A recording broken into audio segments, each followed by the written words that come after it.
సరైనటువంటి బెనిఫిట్స్ కూడా రాకుండా కాకర్ల వెంకటరామరెడ్డి గారిని డిస్మిస్ చేసినటువంటి పరిస్థితి నిన్నటి రోజున ఈ ప్రభుత్వం చేసిందంటే ఈ ప్రభుత్వం అధికారుల మీద కానీ ఎంప్లాయీస్ మీద కానీ ఎంత కక్ష కట్టిందో వారికి సంబంధించినటువంటి ఎంప్లాయీస్ గురించి ఎవరైనా కనుక మాట్లాడితే మీ గొంతు నొక్కుతాం. ఇంతకు ముందు రాజకీయ పార్టీకి సంబంధించి వైఎస్ఆర్సీపీ నాయకులను ఏ విధంగా అయితే హింసలు పెట్టారో ఈ రోజు ప్రారంభించింది ఐఆర్ గురించి, పిఆర్సీ గురించి, అరియర్స్ గురించి అడుగుతున్నటువంటి ఉద్యోగస్తులకు సంబంధించినటువంటి నాయకుల్ని మిమ్మల్ని టెర్మినేట్ చేస్తామని చెప్పినటువంటి పరిస్థితి రోజు మనం చూస్తా ఉన్నామంటే ఇంతకంటే చీకటి రోజులు ఆంధ్ర రాష్ట్రంలో గతంలో కానీ భవిష్యత్తులో కానీ ఎప్పుడూ కూడా చూడమని చెప్పి అందరూ కూడా ఈ రోజు గమనిస్తా ఉన్నారు. నేను ఇంకొక విషయం కూడా చెప్తా ఉన్నాను. ఈయన ఏం చెప్పినారు? క్లాస్ 10 ప్రకారం మేము టెర్మినేట్ చేస్తామన్నారు. క్లాస్ 10 ఏం చెప్తా ఉంది? Provided that in all proved cases of, అంటే ఎవరిని మనము టెర్మినేట్ చేయొచ్చు అంటే ఒక 6 కేసెస్ లో మనము టెర్మినేట్ చేయొచ్చు గవర్నమెంట్ ఎంప్లాయీస్ అని చెప్పి మనకి క్లాస్ 10 చెప్తా ఉంది. ఈ క్లాస్ 10 ప్రకారం మనం డిస్మిస్ చేయొచ్చు, ఎవరెవరిని టెర్మినేట్ చేయొచ్చు అంటే ఒకటి మిస్అప్రాప్రియేషన్ అంటే అధికార దుర్వినియోగం కానీ లేదా మనీ మిస్అప్రాప్రియేషన్ కానీ, మిస్అప్రాప్రియేషన్ కి సంబంధించినటువంటి సందర్భంలో బ్రైబరీ అంటే లంచం తీసుకుంటున్నటువంటి సందర్భంలో, బైగమి అంటే 2 వివాహాలు కానీ లేదా అంతకంటే ఎక్కువ వివాహాలు అనఫిషియల్ గా చేసుకుంటున్న సందర్భంలో కానీ, కరప్షన్ అవినీతి చేస్తున్నటువంటి సందర్భంలో కానీ, మోరల్ టర్పెట్యూడ్ అనైతికంగా ప్రవర్తించడం కానీ, అలానే ఫోర్జరీ అంటే ఏదైనా సిగ్నేచర్స్ పై అధికారులు కానీ ఇంకెవరైనా కూడా ఫోర్జరీ డాక్యుమెంట్స్ సృష్టించి తప్పు చేసినటువంటి పరిస్థితుల్లో కానీ, అలానే and out dragging the modesty of women మహిళల్ని ఎవరైనా కించపరిచినట్టుగా కానీ వాళ్ళని అగౌరవపరిచినట్టుగా కానీ ఈ 6 సందర్భాల్లో మాత్రమే వారిని మనము సర్వీసెస్ నుంచి టెర్మినేట్ చేయొచ్చని ఈ క్లాస్ 10 ప్రకారం స్పష్టంగా కూడా మన దగ్గర ఉంది. మరి ఇలాంటి పరిస్థితుల్లో కేవలం మనం ఈ ప్రభుత్వానికి సంబంధించి రుణం తీర్చుకునే రోజు వచ్చింది అని వీరు చేసినటువంటి ఆరోపణ కేవలం అది ఒక ఆరోపణ మాత్రమే, అది కూడా జరగలేదని చెప్పి కూడా అక్కడ కన్సర్న్ డిపో మేనేజర్ కూడా ఇవ్వడం జరిగింది.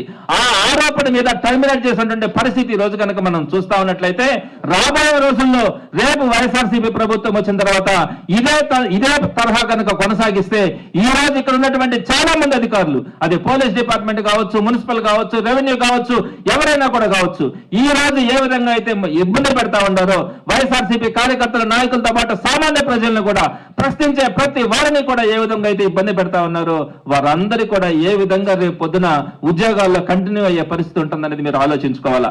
ఇది ఈ రోజు ఒక విషపు బీజం ఈ రోజు ఈ ప్రభుత్వం నాటింది. మాట్లాడినటువంటి ఉద్యోగులను కానీ మాట్లాడుతున్నటువంటి ఉద్యోగస్తుల నాయకులను కానీ ఈ రోజు సర్వీసెస్ నుంచి టర్మినేట్ చేయడం, సస్పెన్షన్ గురించి కూడా నేను మాట్లాడట్లా. సస్పెండ్ చేయొచ్చు, ఒకవేళ ఎక్స్ప్లెనేషన్ తీసుకొని దానికి సంబంధించి కోర్టుకు వెళ్తే దానికి సంబంధించి వాళ్ళు ఏదో ఒకటి అగచాట్లు పెడతారు. కానీ సర్వీసెస్ నుంచి టర్మినేట్ చేసేటువంటి పరిస్థితి ఉద్యోగస్తులకు కనుక ఈ రోజు కనుక దీన్ని ఉపేక్షిస్తే రాబోయే రోజుల్లో ఉద్యోగుల పరిస్థితి ఏంటన్నది మనం అందరం కూడా ఆలోచించుకోవాలా. పార్టీలకు అతీతంగా ఈ రోజు తెలుగుదేశం పార్టీకి సానుభూతి పరులు ఉండొచ్చు, లేదా ఇంకొక పార్టీకి సానుభూతి పరులు కూడా ఉండొచ్చు, వైఎస్ఆర్సీపీకి సానుభూతి పరులు కూడా ఉండొచ్చు. పార్టీలకు అతీతంగా మీరు ఏ పార్టీకి సానుభూతి పరులైనా కూడా దీన్ని ఖండించాల్సినటువంటి అవసరం ఉంది. పార్టీలకు అతీతంగా అందరూ కూడా ఒక తాటి మీదకి రావాల్సిన అవసరం ఉంది. ఉద్యోగస్తులందరూ కూడా వారికి సంబంధించిన హక్కుల్ని పరిరక్షించుకునే క్రమంలో ఈ విధంగా టెర్మినేట్ చేస్తున్నటువంటి ప్రభుత్వాల్ని ప్రశ్నించకపోతే రేపొద్దున ప్రభుత్వాలు ఏ ప్రభుత్వమైనా కూడా వారికి అనుకూలంగా లేనటువంటి ఏ అధికారులైనా కూడా టెర్మినేట్ చేసేటువంటి పరిస్థితి కనుక వస్తే అంతకంటే దారుణమైనటువంటి పరిస్థితులు ఆ రాష్ట్రంలో ఉండవని చెప్పి తెలియజేస్తా ఉన్నాను. అలాంటి పరిస్థితులు అధికారులందరూ కూడా ఆ ప్రభుత్వాలకు కొమ్ము కాచి వారు మోచేతి కింద నీళ్లు తాగే విధంగా ప్రవర్తిస్తేనే ఆ అధికారులు కొనసాగే పరిస్థితి మాత్రం భవిష్యత్తులో కొనసాగకుండా ఉండాలంటే ఈ చర్యల్ని మనం అడ్డుకోవాల్సినటువంటి పరిస్థితి ఉంటుందని కూడా మీకు తెలియజేస్తా ఉన్నాను.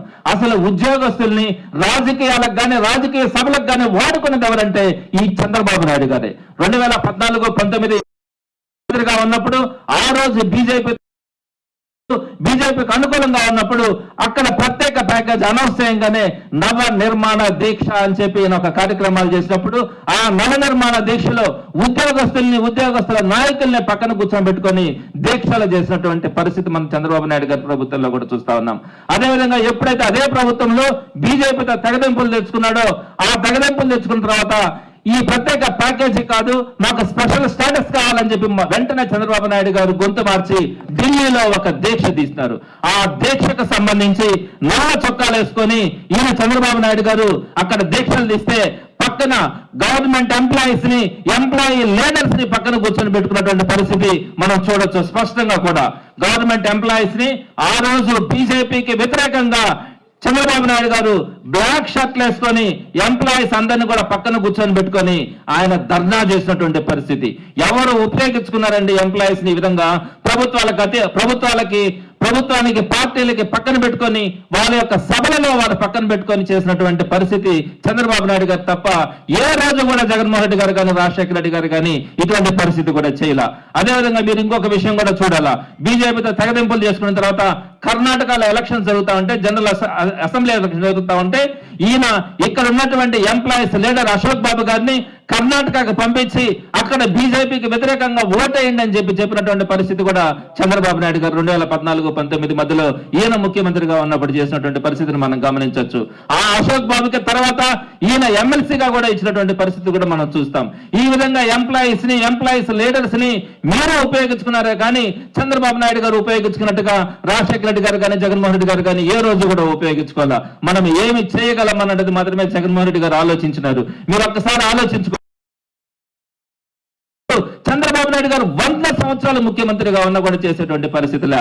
ఆ రోజు చెప్పినటువంటి మాట ప్రకారం ప్రభుత్వం అధికారంలోకి రాగానే, వైఎస్ఆర్సీపీ ప్రభుత్వం అధికారంలోకి రాగానే మొట్టమొదటి కేబినెట్ లోనే 27% ఐఆర్ ఇచ్చి మొట్టమొదటి నెల నుంచే ఇచ్చినటువంటి ఘనత జగన్మోహన్ రెడ్డి గారిది. అలానే కోవిడ్ టైంలో సుమారుగా 2 సంవత్సరాలు చాలా వరకు కూడా నో వర్క్ ఉన్నప్పటికీ కూడా 1వ తేదీని జీతాలు ఇచ్చినటువంటిది వైఎస్ఆర్సీపీ ప్రభుత్వమే. 66,000 కోట్ల కోవిడ్ లో నష్టాలు వచ్చినప్పటికీ కూడా 23% పిఆర్సీని ఇంప్లిమెంట్ చేసినటువంటిది వైఎస్ఆర్సీపీ ప్రభుత్వమే. 4,500 మంది ఎయిడెడ్ ఎంప్లాయీస్ ఉన్నటువంటి ఎయిడెడ్ సెక్టార్ ని గవర్నమెంట్ లోకి తీసుకొని ఎయిడెడ్ సెక్టార్ ని బతికించినటువంటిది వైఎస్ఆర్సీపీ ప్రభుత్వం. 10,500 మంది వైద్య విధాన పరిషత్ ఎంప్లాయీస్ ఉన్నటువంటి వైద్య విధాన పరిషత్తును కూడా గవర్నమెంట్ లోకి తీసుకొని దానికి కూడా 010 అకౌంట్ ద్వారా శాలరీస్ ఇచ్చినటువంటి పరిస్థితి. అలానే 10,117 మంది కాంట్రాక్ట్ ఎంప్లాయీస్ కి పిఆర్సీతో సమానంగా వాళ్ళకి జీతాలు పెంచడం కానీ వారందరినీ రెగ్యులర్ చేయడానికి కావాల్సినటువంటి జీవోలు తీసుకొచ్చినటువంటిది కూడా వైఎస్ఆర్సీపీ ప్రభుత్వమే. సచివాలయ వ్యవస్థ ద్వారా 136,000 ఉద్యోగాల్ని ఈ భారతదేశంలో ఏ రాష్ట్రంలో ఏ ప్రభుత్వం కూడా ఒక టెన్యూర్ లో ఇవ్వలేనటువంటి ఉద్యోగాల్ని వైఎస్ఆర్సీపీ ప్రభుత్వమే ఇచ్చింది. విఆర్ఓలకు కూడా ఎప్పుడు టీడీపీ ప్రభుత్వంలో ప్రమోషన్స్ లేకపోతే వైఎస్ఆర్సీపీ ప్రభుత్వంలో విఆర్ఓలకు ప్రమోషన్స్ ఇచ్చింది. విఆర్ఏలకు కూడా 15 సంవత్సరాల తర్వాత జగన్మోహన్ రెడ్డి గారు మాత్రమే ప్రమోషన్స్ ఇచ్చారు. ఆప్కాస్ లో ఉన్నటువంటి 93,000 మంది ఉద్యోగులకు కూడా ఈయన ఆప్కాస్ అనే వ్యవస్థను తీసుకొని వచ్చి వారికి రెగ్యులర్ గా 1వ తేదీ జీతాలు ఇచ్చినటువంటి జగన్మోహన్ రెడ్డి గారి ప్రభుత్వంలో జరుగుతుంది. రిటైర్మెంట్ వయసును 62 సంవత్సరాలకు పెంచారు. యూనివర్సిటీ వాళ్ళ రిటైర్మెంట్ వయసు 65 సంవత్సరాలకు పెంచారు. చైల్డ్ కేర్ లీవ్స్ ని 60 రోజుల నుంచి 180 రోజులకు పెంచినటువంటి ఘనత కూడా వైఎస్ఆర్సీపీ ప్రభుత్వంలోనే. అదేవిధంగా రెగ్యులర్ కాంట్రాక్ట్ అవుట్ సోర్సింగ్ లో ఉన్నటువంటి మహిళా ఉద్యోగులందరికీ కూడా 5 రోజులు అదనపు సాధారణ సెలవులు కూడా ఇచ్చింది వైఎస్ఆర్సీపీ ప్రభుత్వంలోనే. 98 డిఎస్సి వాళ్ళకి 25 సంవత్సరాల తర్వాత వారికి ఎలిజిబుల్ అయినా కూడా ఉద్యోగాలు రాకపోతే 4,500 మందికి 25 సంవత్సరాల తర్వాత ఉద్యోగాలు ఇచ్చినటువంటి పరిస్థితి కూడా వైఎస్ఆర్సీపీ ప్రభుత్వంలోనే.